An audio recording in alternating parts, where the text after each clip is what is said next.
Law और कुछ के नाम पर, कोयरी कुर्मी के नाम पर, और लालू विरोधी जो ताकतें थी, सवर्ण का वोट मिला तब नीतीश कुमार सीएम बने।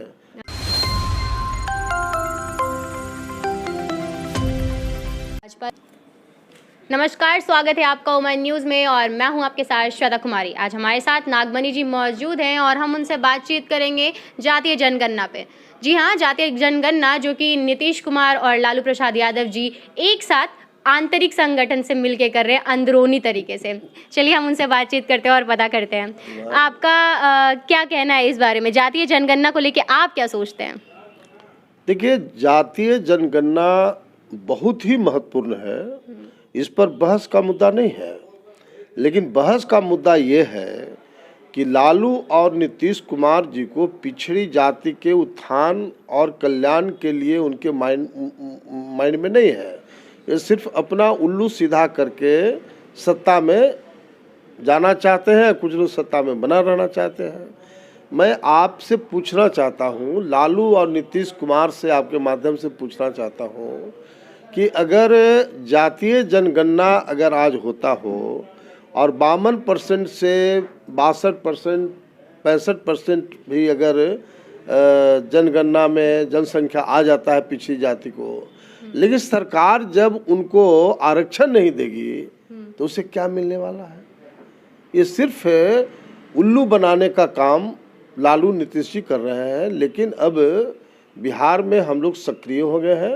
अब लालू नीतीश का जो षड्यंत्र है उसको बिल्कुल मैं पर्दाफाश करके रखूंगा, क्योंकि हमारा मानना है इस बात का कि जब ऊंची जात का जनसंख्या देश में 10% है और 100% उन लोग को आरक्षण दे दिया गया, तो वाई नॉट, क्यों नहीं पिछड़े वर्ग का जो 27% आरक्षण दिया गया है उसको 52% तो कम से कम होना चाहिए।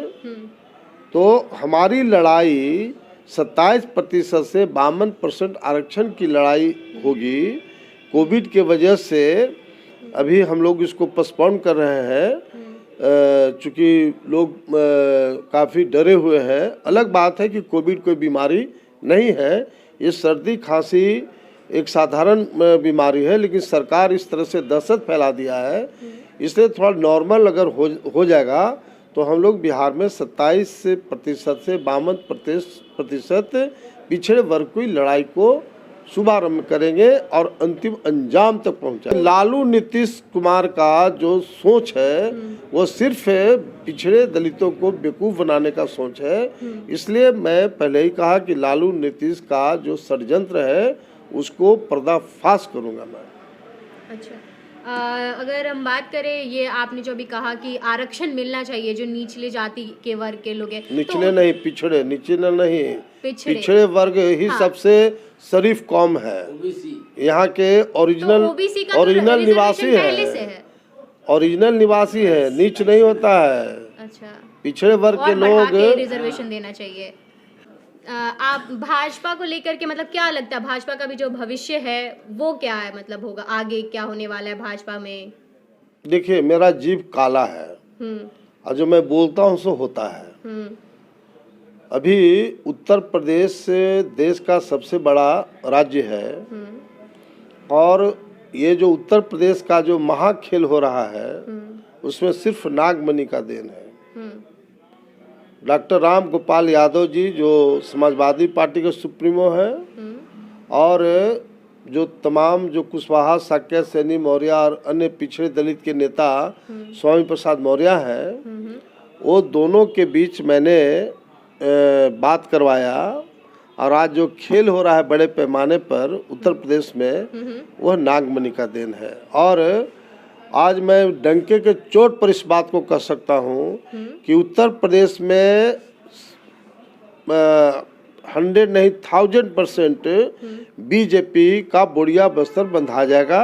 और हाँ, और उत्तर प्रदेश में साफ होने का मतलब कि पूरे देश में बीजेपी के खिलाफ आंधी और तूफान चलेगा, जिसमें बीजेपी का बिल्कुल भविष्य इस बार योगी आदित्यनाथ जी का मौका नहीं है। इनका तो बाजार खत्म है ही। अच्छा, योगी आदित्यनाथ का लेकिन देश के पैमाने पर चूंकि पूरे देश को औने पौने दाम में बेच रहा है मोदी सरकार, रेलवे को बेच दिया, एयरपोर्ट को बेच रहा है, अन्य जो देश की संपत्ति है उसको बेचने का काम कर रहा है। तो ये बीजेपी की सरकार कब देश को गुलाम कर देगा कोई ठिकाना नहीं है।